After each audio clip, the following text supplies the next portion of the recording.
శ్రీ వెంకటేశాయ నమః. హరే రామ రామ రామ హరే హరే, హరే కృష్ణ కృష్ణ కృష్ణ హరే హరే, హరే రామ రామ హరే హరే, హరే కృష్ణ కృష్ణ కృష్ణ హరే హరే. శుక్లాంబరధరం విష్ణుం శశివర్ణం చతుర్భుజం ప్రసన్నవదనం ధ్యాయేత్ సర్వవిఘ్నోపశాంతయే. యస్య ద్విరదవక్త్రాద్యాః పారిషద్యాః పరస్సతం విఘ్నం నిఘ్నంతి సతతం విశ్వక్సేనం తమాశ్రయే. శ్రీశేషశైలసునికేతన దివ్యమూర్తే నారాయణచ్యుత హరే నలినాయతాక్ష లీలాకటాక్ష పరిరక్షిత సర్వలోక శ్రీవేంకటేశ మమ దేహి కరావలంబం. శ్రీవేంకటేశ మమ దేహి కరావలంబం.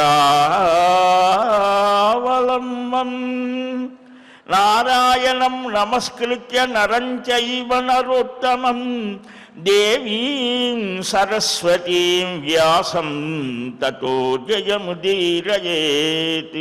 కృష్ణాయ వాసుదేవాయ దేవకీ నందనాయ చ నందగోపకుమారాయ గోవిందాయ నమో నమః. శ్రీలక్ష్మీవల్లభారంభాం విఖనో మునిమధ్యమాం అస్మదాచార్యపర్యంతాం వందే గురుపరంపరాం. అస్మత్శ్రీ గురుచరణారవిందాభ్యాం నమః. పరమగురుభ్యో నమః. సర్వగురుభ్యో నమః. ధ్యానాభ్యాసాభిరామానాం యోమృతత్వాయ కల్పతే యం సమాసాద్య వేగేన దిశామంతం ప్రపేదిరే. దక్షస్య దశపుత్రాణాం సహస్రాణి ప్రజాపతేః ఏన పృష్ట్వా పరాభూతాస్తోయాన్యేన నివర్తతే. అస్మత్శ్రీ గురుచరణారవిందాభ్యాం నమః. పరమగురుభ్యో నమః. సర్వగురుభ్యో నమః. ప్రియ భగవద్బంధువులారా, పరమ పావనమైనటువంటి దివ్యధామం ఈ వెంకటాచల క్షేత్రంలో ఆ పరమాత్మ పరమపురుషుడు పరంధాముడు అత్యారూపాన్ని ధరించి సర్వజనులను కూడా ఆకర్షిస్తూ సర్వాకర్షక పరబ్రహ్మమని సర్వజనులకు కూడా పరమగమ్యమైనటువంటి తన దివ్య దర్శనం ద్వారా పరమానందాన్ని అనుగ్రహించే పురుషోత్తముని యొక్క దివ్యధామం. ఇలాంటి ఈ దివ్య క్షేత్రంలో ప్రశాంతంగా ఉషోదయ వేళలో కూర్చొని ఆయన నామాన్ని స్మరిస్తూ ఆయన కళ్యాణ గుణాలను కీర్తిస్తూ ఆ పరమాత్మని హృదయంలో నిరంతరం ధరించి భావించి స్మరించి కీర్తించినటువంటి మహానుభావుల యొక్క చరిత్రలని అవగాహన చేసుకోవడం ఎన్నో జన్మల సుకృత విశేషం. మనుష్య జన్మకు సార్థకమైనదేమిటి అనంటే పరమాత్మ యొక్క దివ్యానుభూతిని పొందడం. నిన్న మనం చెప్పుకున్నాం, దానికి పరోక్ష జ్ఞానం, ఒక వస్తువుని గురించి బాగా వినడం చేత తెలుసుకోవడం చేత ఒక అవగాహన కలుగుతాం. అంత మాత్రమే చాలదు, తదనుభూతి కూడా కావాలి. అందుకనే నిన్న మధురమైన పదార్థం స్వామివారి ప్రసాదం ఇలాగా ఉంటోంది అలాగా ఉంటోంది అని ఎన్ని చెప్పినప్పటికీ కూడా అది కేవలం వాగ్రూపమైనటువంటి భాషణమే అవుతుంది. అదే మనం స్వీకరించి ఆ పదార్థాన్ని అనుభవిస్తే అక్కడ మాటలు ఉండవు, అక్కడ అనుభవం మాత్రమే ఉంటుంది. తిరుపతి లడ్డు నోట్లో పెట్టుకుంటే ఎలా ఉంటుంది అని అంటే వాడు మాటల్లో ఏదైనా చెప్పవచ్చు, చాలా తీయగా ఉన్నదండి, మధురంగా ఉన్నది అని ఎన్నో రకాలుగా చెప్పవచ్చు. కానీ ఆ అనుభూతిని అక్షర రూపంలో అభివ్యక్తం చేయడం చాలా కష్టం. అందువల్లనే మనం నారద మహాపురాణంలో మహాయోగి అయినటువంటి సుఖ మహర్షి యొక్క చరిత్రని అధ్యయనం చేస్తూ ఉన్నాం. తండ్రి గారి దగ్గర చక్కగా అధ్యయనం చేశాడు, తపస్సు చేశాడు, తదనుభూతిని పొందాడు.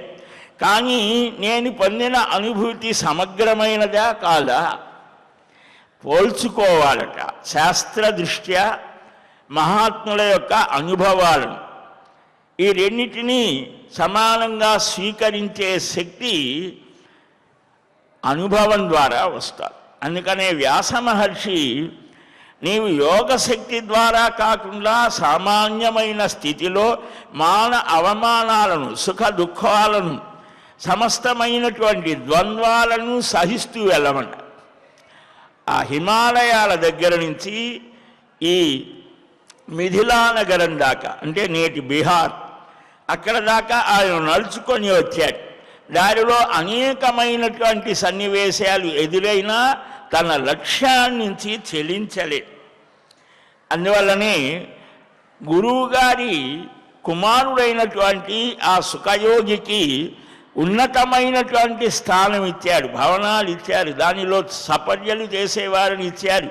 ఇన్ని చేసినప్పటికీ కూడా ఆయన మనస్సు చెల్లించలేదు. అప్పుడు అడిగాడు, నీవు వచ్చిన పనేమిటి అని అంటే, ఈ ఉత్తమమైనటువంటి వాడు ఏం చేయాలి అని అంటే ఆయన క్రమ పద్ధతిని అనుసరించి చెప్పాడు.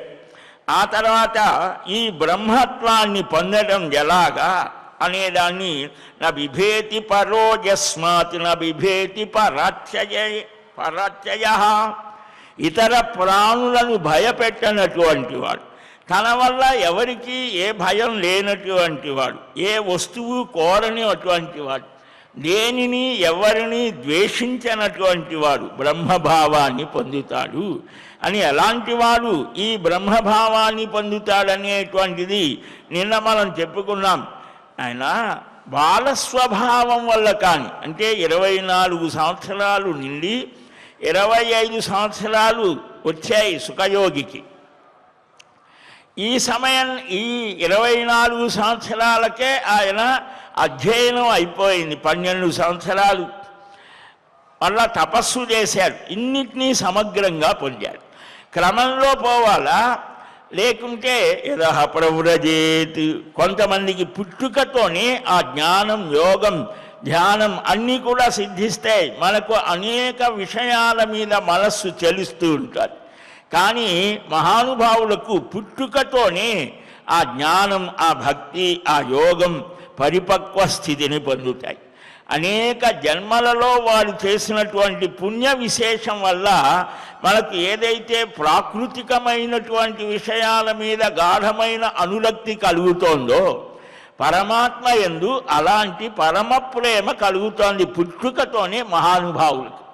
అందుకని అది వారికి చరమ జన్మ, చివరి జన్మ అన్నారు. ఇక మళ్ళా వారికి జన్మ అనేదే లేదు. కనుక ఈ సుఖయోగి కూడా అలాంటి మహానుభావు. బాల్యాద్వా సంశయాద్వాపి భయాద్వాప్య విమోక్షణాత్. బాల్యము అనేదానికి శాస్త్ర పద్ధతిలో 2 చెప్పాడు. మామూలుగా మనమంతా బాలుడు అని అంటే చిన్నపిల్లవాడు, వాడికి ఏమీ తెలియదు అనుకుంటాం. కానీ అలా కాదు. గ్రహణ ధారణ పటుర్ బాలః అంటే ఒక విషయాన్ని చెబితే గ్రహించే శక్తి, దాన్ని ధారణ చేసే శక్తి, ఈ 2 ఉన్నటువంటి వాడు బాలుడు. ఇంకా గొప్ప స్థితి ఏంటంటే సర్వము తెలిసి కూడా జ్ఞానం ఉంటుంది, అన్నీ తెలిసి చిన్న పిల్లవాడిలాగా, అంటే రాగద్వేషాలు ఉండవు. పిల్లలకి ఏముంటుంది, మనం రే నీ ముఖం పోరా లేకపోతే ఇంకేదో అన్నా కూడా వాడికి ఏం కోపం రాదు, నవ్వుతాడు వాడు. నువ్వు చాలా గొప్పవాడివిరా అన్న కూడా నవ్వుతాడు. అంటే ఏమిటి? అది తెలియనితనం వల్ల. కానీ అన్నీ తెలిసినటువంటి జ్ఞాని కూడా అలాగా ఉంటాడు. ఎలాగా ఉంటాడు అనంటే ఆ అవధూత స్థితిని అభివర్ణిస్తోంది. ఎలాగా అంటే ఒక పిచ్చివాడిలాగా ఈ రకరకాలైనటువంటి ప్రవృత్తులు కలిగినటువంటి వారిని పరిహాసం చేసేవాడిలాగా, బాలోన్మత్త పిశాచవత్ అన్నారు, దయ్యం పట్టిన వాడిలాగా. వాడు చేసే చేష్టలకు ఏమీ విలువ ఉండదు. అలాగే మహాత్ముల యొక్క చేష్టలు కూడా అలాగ ఉంటాయిట, అలాంటిది కాదు. కనుక ఈ ఉత్తమమైనటువంటి స్థితిలో దేహం మీద ధ్యాస ఉండదు, పరిసరాల మీద ఏ ఆలోచన ఉండదు, గొప్ప తక్కువ అనేది ఉండదు. ఈ స్థితిలో ఉంటాడు. బాల్యేన తిష్టన్నాసీతని ఉపనిషత్తు మనకు సర్వం తెలిసినటువంటి వాడు కూడా ఏమీ తెలియని వాడిలాగా ఉంటాడు. ఏమి తెలిసిందయ్యా నీకు అంటే ఏమీ తెలియదని తెలిసింది. అలాగా ఉంటుంది మహానుభావు. ఏమీ తెలియని వాడు నాకు అన్నీ తెలుసని ఎగిరెగిరి పడుతూ ఉంటారట. మహాత్ముల యొక్క స్థితి అలాంటిది. వాడు నేను పొందినటువంటి అనుభూతి సరి అయినదా కాదా అంటే, ఆ గురువుగారి కుమారుడు వ్యాస శిష్యులు జనక మహారాజు దగ్గరికి తన కుమారుణ్ణి పంపించాడు. జనకుడు చాలా గొప్పవాడు కదా, రాజ్య పరిపాలన చేస్తూ అది నాకేమీ సంబంధం లేదు అన్నట్లుగా మహాజ్ఞానంతో ఉంటాడట. కర్మాచరణ చేస్తాడు, కర్మలు వదలడు, కానీ జ్ఞానంతో ఉంటాడు. ఒక ఆదర్శంగా భగవద్గీతలో శ్రీకృష్ణ స్వామి చెప్తాడు, కర్మణైవ హి సంసిద్ధి మాస్థిత జనకాలయ. కర్మల చేత ఉత్తమ స్థితిని, మామూలుగా కర్మ అనేటువంటిది చిత్తాన్ని శుద్ధం చేయడం వరకే, సత్కర్మలన్నీ కూడా. ఈ కర్మలు చేస్తూ జ్ఞానాన్ని పొందాడు. ఒక యాజ్ఞవల్క్యుడు, అష్టావక్ర మహర్షి ప్రతిరోజు కూడా సద్గోష్ఠి చేసేవాడు. రాజ్య పరిపాలన చేస్తూ రాజుగా ఉండి ఋషిత్వాన్ని పొందాడు. మన మహారాజులంతా అలాంటి వారే. పరిపాలన కృష్ణదేవరాయలు 15వ శతాబ్ది వరకు కూడా ఆయన ప్రతిరోజు కూడా 1 గంట పురాణ శ్రవణం చేసేవాడట. వివిధ విషయ విజ్ఞాన వికాసాన్ని కలిగిస్తోంది పురాణ శ్రవణం. కాబట్టి బాలస్వభావం వల్ల కానీ, సంశయం వల్ల కానీ, ఊహాజనిత భయం వల్ల కానీ మానవుడికి విశిష్టమైన జ్ఞానం కలిగిన తన జ్ఞానం సరైనదా కాదా అనేటువంటి స్థితి ఉంటుంది. అది ఒక్క గురువు మాత్రమే ఇది సరికాదు, ఇది ఇంతే అని చెప్పగలడట. అందువల్లనే గురువు అనేటువంటి వాడు గుర్తు చెప్తాడు అని. గురువుల యొక్క అనుగ్రహం లేకుండా ఎవడు ఉత్తమ స్థితిని పొందలేడు అనేది కూడా ఇక్కడ చూపించారు. ఈ వ్యవసాయేన శుద్ధేన మద్విధైశ్చిన్న సంశయ విముచ్య హృదయ గ్రంథీన్ ఆసాలయతి తాం గతిం. నాలాంటి వారి ద్వారా సంశయాలు తొలగినటువంటి సాధకుడు ప్రతి ఒక్కరూ కూడా మనుష్య జన్మ ఎత్తిన తర్వాత వాడు అంతో ఇంతో ఏదో ఒక సాధన అనేది ఉండాలి. ఒక నామ జపం చేయడమో, స్మరణ చేయడమో, తాత్వికమైన అవగాహన కలిగి ఉండడమో, కర్మ భక్తి జ్ఞాన యోగ ప్రపత్తి మార్గాలు మనకు సూచించారు మహానుభావు. సంశయాలు తొలగాలి. దేహం ఉన్నంత వరకు సందేహాలతోనే కొట్టుమిట్టాడితే ఆ జన్మకు సార్థకం లేదు. కాబట్టి సంశయాలు చిన్న సంశయ గురువు వల్ల ఈ సంశయాలన్నీ కూడా తొలగిపోయి నేను పొందినటువంటి అనుభూతి నిజమైనదే. అందుకనే మహాత్ముల చరిత్రలు చూస్తే తెలుస్తుంది. తాను పొందినటువంటి అనుభూతిని మహానుభావుల చరిత్ర ద్వారా, ఉపదేశాల ద్వారా, వారి యొక్క స్థితి ద్వారా పోల్చుకొని తాను పొందినది వాస్తవమే. అందుకనే వివేకానందుడు కానీ, రామకృష్ణ పరమహంస, మహానుభావులు ఎందరెందరో వారి వారి అనుభవాలను గురువుల దగ్గర నిర్ధారణ చేసుకున్నారు. అది గురు శిష్య సంప్రదాయం. ఒక విద్య కానీ, ఒక జ్ఞానం కానీ, ఒక భక్తి కానీ ఆ గురువుల యొక్క దివ్యానుగ్రహం చేత వానికి ఒక స్థితి కలుగుతోంది. చరమగతిని వాడు అప్పుడు పొందుతాడు. నాయనా, నీకు ఉత్తమ జ్ఞానం లభించింది, స్థిరబుద్ధి రలోలుప, చంచలమైనటువంటి బుద్ధి తొలగిపోయి నిశ్చలమై స్థిరపడింది. అది లోక విషయాలలో ఆసక్తి ఏమాత్రము నీకు కలిగించడం లేదు. సామాన్యంగా కీర్తి, కాంత, కనకం, ఈ ధనము ఇవన్నీ కూడా ఈషణత్రయం. సంతానం పొందాలి, ధనం సంపాదించాలి, ఉన్నత పదవులు పొందాలి, ఇంకా ఏవేవో. ప్రతి మనుష్యుడికి ఈ వలయం దీని నుంచి బయటపడలేదు. అన్నీ ఉన్నా కూడా కీర్తి, కాంక్ష అనేది, నేను చాలా గొప్పగా లోకంలో ప్రకటితం కావాలి, లేకపోతే అధికారం, ఇంకా ఏవేవో ఉంటాయి. ఇవేవి కూడా ఆసక్తి వీటి మీద లేదు నీకు. ఈ ఆసక్తి అనేటువంటిదే మనల్ని లోకంలో బంధిస్తోంది. ఇది కావాలి, అది కావాలి, ఇంకా ఏదో కావాలి, తెలియనిది ఏదో. ఎంత ఉన్నప్పటికీ కూడా లోకంలో మనం చూస్తాం, బాగా ధనం ఉన్నది, వాడు సుఖంగా ఉన్నాడా, ఇంకా ఏదో పొందలేదే అని, లేకపోతే ఇంకా పై స్థాయిలోకి వెళ్ళిన వాడిని చూసి వాడిలాగా నేను లేదే, అది బాధే, అది దుఃఖాన్ని కలిగిస్తాను. అలాగనే ప్రతి విషయంలో కూడా పోల్చుకొని బాధపడతాం, ఉన్నదానితో తృప్తి పడం, లేని దానికోసం ఆరాటపడతాం. ఎప్పుడు ఆగుతోంది. అదే ఈ మనస్సుకి ఉండేటువంటి స్థితి. అప్పుడు మనస్సు అనేది శమిస్తే అప్పుడే అది శాంతి, మనస్సుకు శాంతి. ఆత్మ ఎప్పుడు కూడా పరమ ఆనందప్రదమైనది, శాంతికరమైనది. దానికి కొన్ని లక్షణాలు కూడా చూపించారు. కాబట్టి ఆత్మకు కాదు, మనస్సు శమించాలి. ఈ మనస్సు శమించడం కోసమే యజ్ఞాలు, యాగాలు, తపస్సులు, జపాలు, ఇవన్నీ దీనికోసమే, ఈ మనస్సు యొక్క స్థాయిలో. కనుక నీకు లోక విషయాల మీద ఆసక్తి లేదు. అయినా విశుద్ధమైన నిశ్చయ బుద్ధి లేకుండా పరమాత్మ భావాన్ని పొందలేడు. బ్రహ్మన్ ఆసాదయతి తత్పరం. ఆ తల్లీనత్వం అనేది కలగదయ్యా. నా స్థితే సుఖ దుఃఖేషు విశేషో నాసి లోలుప, నౌత్సుక్యం నృత్య గీతేషు నరాగ ఉపజాయతే. సుఖ దుఃఖాలలో నీకు ఎలాంటి తేడా లేదు. సుఖయోగితో చెప్తున్నాడు. ఆయన రాగానే మిథిలా నగరం ఎంట్రన్స్ అక్కడికి వచ్చేసరికి నిలిపివేశాడు ద్వారపాలకుడు. నేను మీ రాజుగారి గురువు గారి కొడుకునని చెప్పలేదు, రికమెండేషన్ ఏం పెట్టలేదు. అక్కడే నుంచున్నాడు. ఎండలో ఉన్నాడు, వానలో తలిశాడు, ఆకలికి తట్టుకున్నాడు.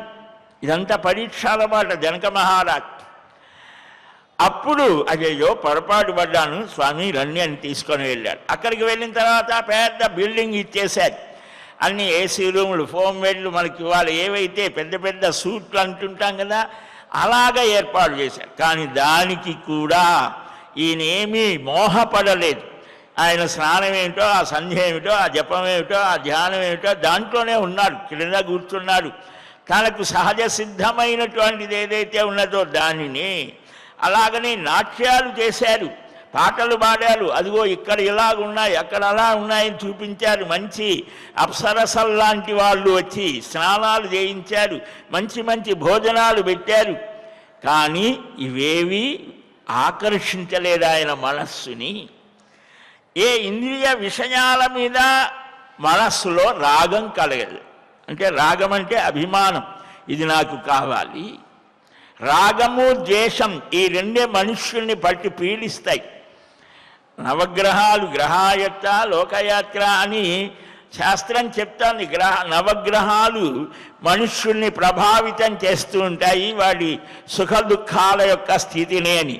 కానీ మహానుభావులు వీటన్నిటినీ మించి ఈ రాగద్వేషాలే వీడిని ప్రభావితం చేస్తూ ఉంటాయి. దీని నుంచి బయటపడమని మహానుభావులు చెప్తారు. నవగ్రహ బలమేమి రామానుగ్రహమే బలం అంటాడు త్యాగరాజస్వామి. అది చాలా ఉన్నతమైన స్థాయి. మనం ఎలాగైనా ఉత్తమ స్థితిలో ఉండాలనే ప్రతి మనుష్యుడు కోరుకుంటాడు. కానీ ఇలాంటిది ఏది నీకు లేదయ్యా. నా బంధుష్వనుబంధస్తే భయేష్వస్థితే భయం. ముముక్షువు అయినటువంటి వాడు అంటే మోక్షాన్ని కోరేటువంటి వాడు, వాడికి ఏ లక్షణాలు ఉండాలో ఆ లక్షణాలన్నీ నీకు వచ్చాయి. ఆ లక్ష్యాన్ని కూడా పొందావు. నిన్న మనం చెప్పుకున్నాం కదా ఏ లక్షణాలు ఉండాలో. బంధువుల మీద కూడా నీకు ఎలాంటి మమకారము లేదు. అహంకారము, మమకారం ఈ రెండే మనుష్యుడిని పట్టి పీడిస్తాయి. మనకు భాగవతంలో ఆ యశోదమ్మ శ్రీకృష్ణ భగవానుని రోటికి కట్టేయాలని చూసింది. ప్రతిరోజు కూడా ఈ గోపికలు వచ్చి చెప్తారు, ఇదిగో అమ్మ మీ పాలుని ఇడు మన నీడమ్మ పోయేదమెక్కడికైనను మాయన్నల సురభులాన మంజులవాణి. మా ఇంట్లో పాలు పెరుగు ఏవి ఉండనివ్వడు, అంతా అందరికీ డిస్ట్రిబ్యూషన్ పనిచేస్తూ ఉంటారు. ఇంకా ఎక్కడెక్కడో మూలలు పెడుతూ ఉంటే ఆ మూలల్లో ఆ ఉట్టిల్లో పెట్టిన దానికి దగ్గరకు కూడా పోయి అసలు ఆయన శరీరమే ఇంద్రనీల ద్యుమని, ఒక కాంతి పుంజం. ఆ కాంతి వెలుగులో ఒకడి మీద ఒకడు ఎక్కి పైన ఉట్టి తీసేస్తారట. అదే మన వాళ్ళు కృష్ణాష్టమి రోజున ఉట్టి కొట్టడం అంట. ఆ శ్రీకృష్ణస్వామి యొక్క లీలల్ని ఎందుకలాగా ఆ మహానుభావులు, మహర్షాదులు, ఋషులు వారంతా కూడా నందగోకులంలో జన్మించారు. వారు నడయాడినటువంటి స్థానమని భగవంతుడు కూడా అవుతారు. వారిని ఉద్ధరించడం కోసమే నవనీత చోరం లీలా అని అన్నారు. నవనీతము హృదయానికి సంకేతం. వారి హృదయాల్ని లాగివేశాడనమాట ఆ లీల చేత. కాబట్టి ఇలాగ రోజు వచ్చి చెప్తూ ఉంటే పాపం ఆమెకు కూడా ఒకరోజు ఆ సెగ తగిలింది.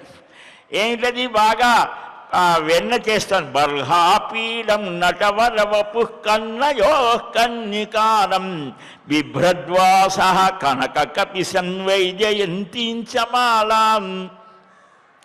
ఆ చిన్ని కృష్ణయ్యను చాలా అందమైనటువంటి ఆ నెమలి పింఛాలతో అలంకరించి గుంజామాల, పగడాల మాల, రత్నాల మాలలు, కొండగోగ పూలతో అలంకరించిందిట ఆ తల్లి. పగడాలు, ముత్యాలు పూర్వం ఆడవాళ్ళు స్త్రీలు ధరించేవారు ముత్తైదువులు. ఇప్పుడు రకరకాలు అసలు వేసుకోవటమే, తాళిబొట్టు కూడా తగిలిచ్చే స్థితికి వచ్చేసి. ఆ పగడాలు, ముత్యాలు అనేటువంటివి శరీరానికి చాలా ఆరోగ్యాన్ని కలిగిస్తాయి. చంద్రుడికి ప్రీతిపాత్రమైనది ముత్యం, ఈ పగడం కుజుడికి అని. ఆ కుజ దోషాలు, మనశ్చాంచల్య దోషాలు పోతాయని చెప్పారు ఈ పగడాలు, ముత్యాలు. స్త్రీలకు ప్రత్యేకించి విశేషించి చెప్పారు. పెద్దవాళ్ళంతా వేసుకునేవారు.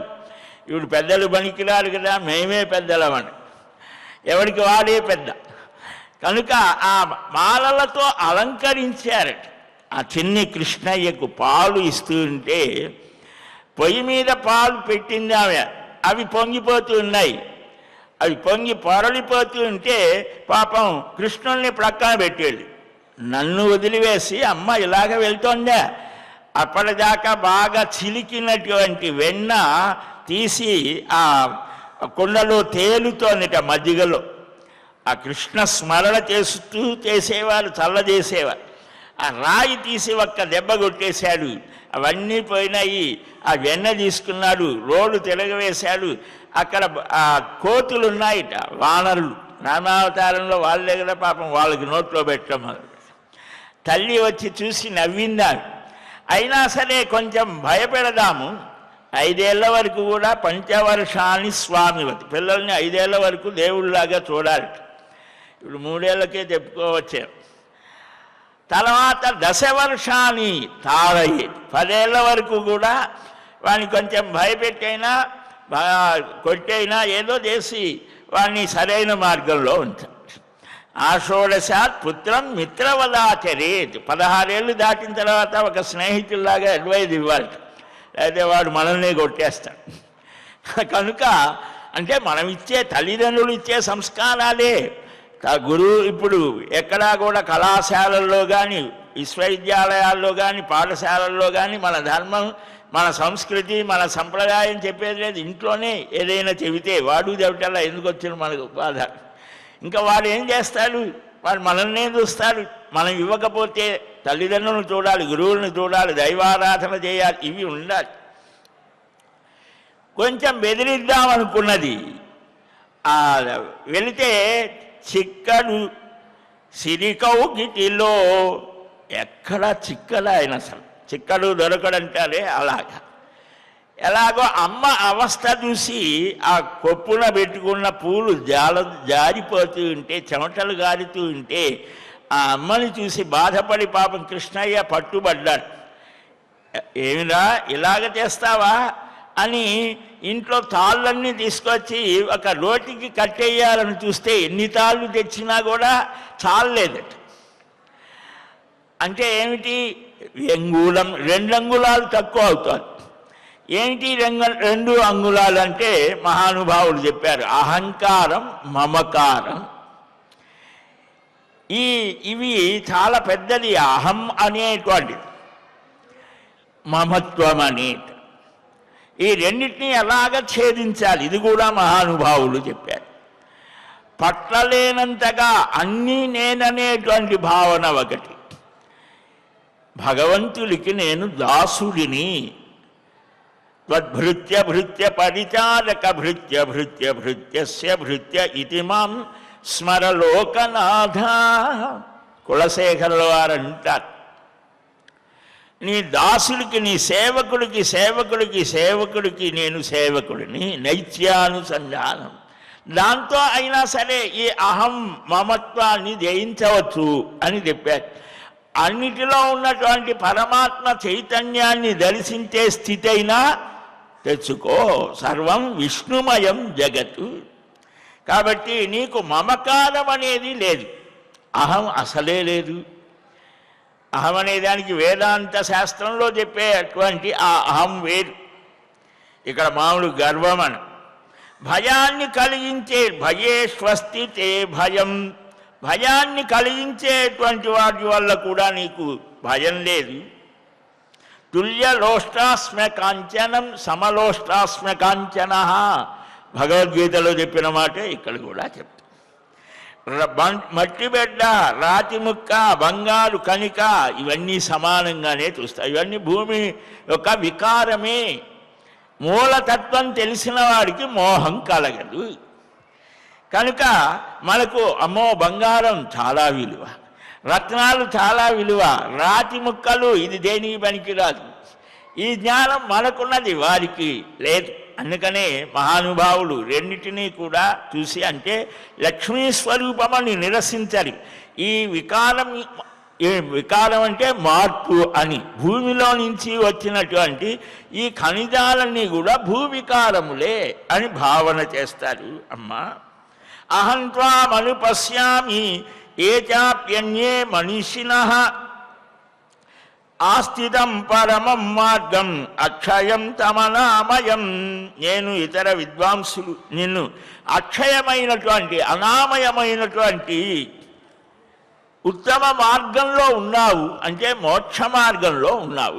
వయస్సు చిన్నదే, వయస్సుని బట్టి కాదు జ్ఞానాన్ని బట్టి గౌరవించాలన్న మనుస్మృతిలో చెప్తారు. వయస్సుకి సంబంధించి గౌరవం ఉండాలి, జ్ఞానాన్ని బట్టి ఉండాలి, బుద్ధిని బట్టి ఉండాలి. అంతేగాని నాకంటే వీళ్ళు చిన్నవాడు కదా అని వాడిని తిరస్కరించకూడదు. ఇలాగా యత్ఫలం బ్రాహ్మణస్యేహ మోక్షార్థస్య యదాత్మకః తస్మిన్ వై వర్తసే బ్రహ్మన్ కిమన్యత్ పరిపృచ్ఛసి. బ్రహ్మర్షి, ఈ లోకంలో బ్రాహ్మణత్వానికి ఫలమైన మోక్ష ఫల స్వరూపంలో నీవు ఉన్నావయ్యా. నీవు ఆ పరమ లక్ష్యాన్ని, గోల్ ఏమిటది, బ్రహ్మత్వముపపద్యతే, దాన్ని పొందావు అని ఇలాగ అంటే అప్పుడు నిర్మలమైనటువంటి కృతాత్మ కృత నిశ్చయ. ఆ సుఖ మహర్షి నిర్మలమైన అంతఃకరణం కలిగినటువంటి వాడు. మనస్సు బుద్ధి ఇంద్రియాలన్నీ కూడా చక్కగా శమించాయి, దృఢ నిశ్చయానికి వచ్చాడు. ఆత్మానమాస్తాయ దృష్ట్వాచ ఆత్మనమాత్మనా.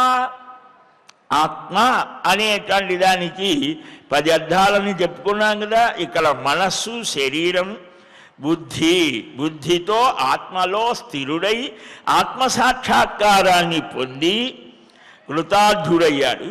దానికి గుర్తేమిటి? ఇది లోపల జరిగే ప్రక్రియ.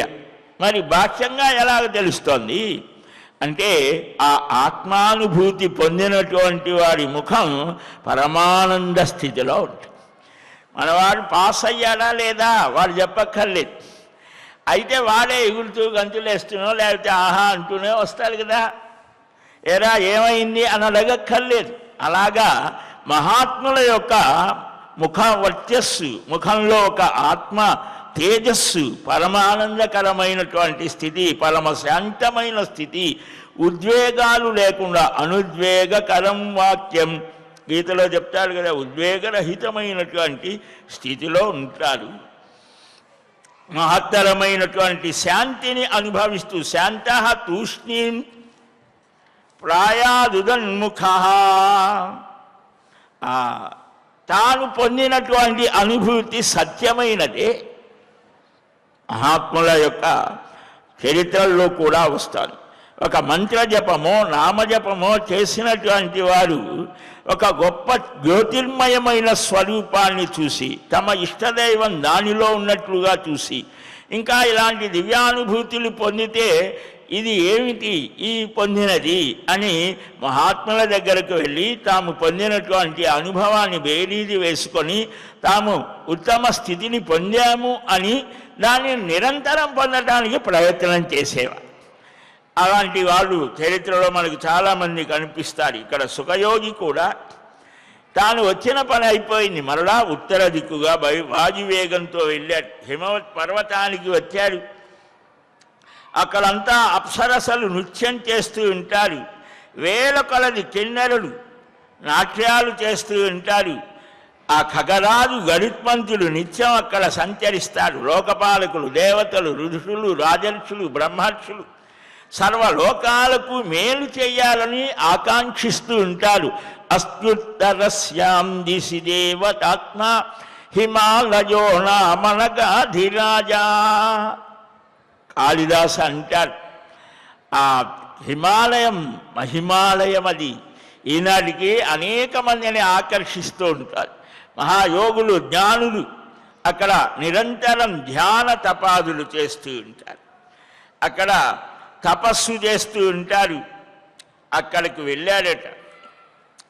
ఆ జ్యోతిర్మయమైనటువంటి స్థానం అది. అక్కడ మహావిష్ణువు, శంకరుడు అనేక సంవత్సరాలు తపస్సు చేసినటువంటి స్థానం కూడా అది అని అన్నారు. అక్కడ ఆ వ్యాస మహర్షి శిష్యులకు వేదాధ్యాపనం చేస్తూ ఉన్నారు.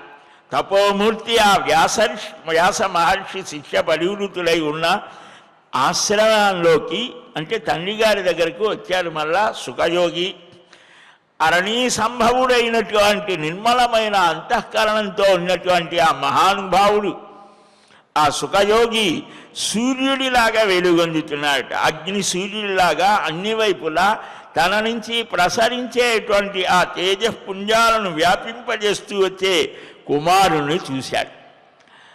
తన కుమారుడు తనకంటే గొప్పవాడు కావాలి, పుత్రాదిచ్చేత్ పరాజయం అని. ప్రతి తండ్రి కూడా తన కుమారుడు తనకంటే చాలా గొప్పవాడు కావాలి అనుకోవాలి. అలాగే శిష్యుడు తనకంటే గొప్పవాడు కావాలి అని ప్రతి గురువు కూడా కాంక్షిస్తాడు. ఆ వ్యాస మహర్షి కూడా ఆ దివ్య తేజో స్వరూపంతో వచ్చినటువంటి శుకుణ్ణి చూసి ఆనందించాడు. తండ్రి దగ్గరకు వచ్చి పాదాభివందనం చేశాడు సుఖయోగి. ఇంతటి తండ్రికి కూడా లేనటువంటి గొప్ప స్థితిని పొందాడు శుకుడు. కానీ ఎక్కడా కూడా నాన్న ఏమున్నదిలే, ఈయనకేం తెలియదు అనుకోవాలి.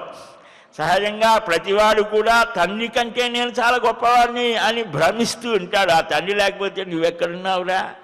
తల్లిదండ్రులని ప్రతిరోజు కూడా నమస్కారం చేయాలి ఆ తల్లికి, తండ్రికి. ఆ తల్లి చేసేటువంటి సేవ, తల్లికి సేవ చేయాలి, తల్లి మాటను పాటించాలి అని జరిగిన విషయం అంతా చెప్పాడు.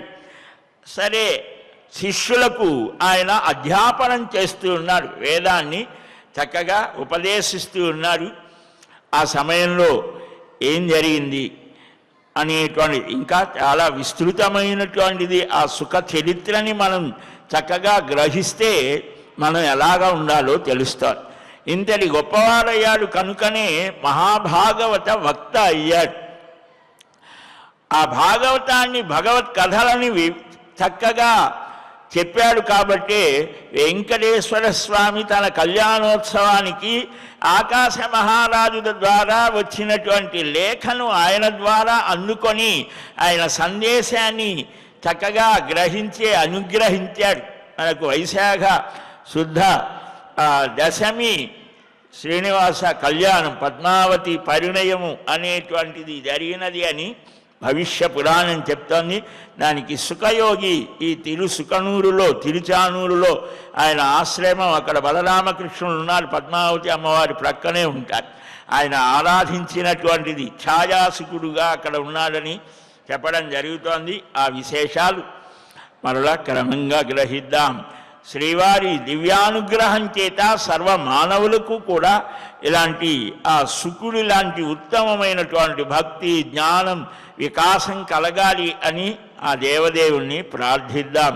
శ్రీకృష్ణ గోవింద హరే మురారే, హే నాథ నారాయణ వాసుదేవ, గోవింద జయ జయ గోపాల జయ జయ, రాధారమణ హరి గోవింద జయ జయ.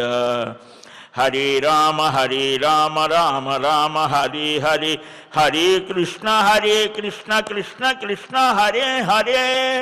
స్వస్తి ప్రజాభ్యః పరిపాలయంతాం న్యాయ్యేన మార్గేణ మహీం మహీశాః.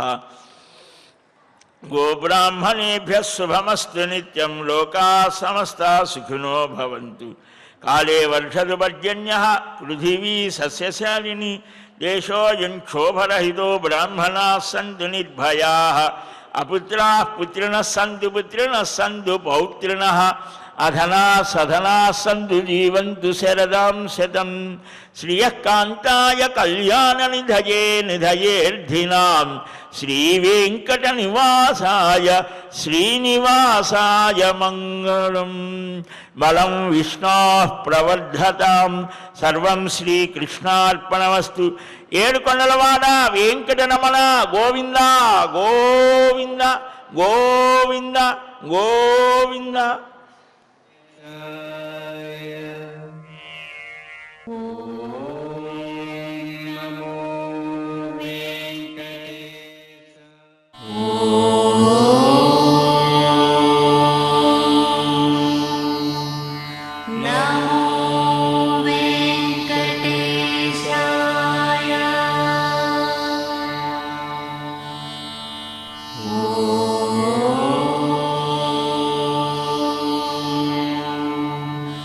Now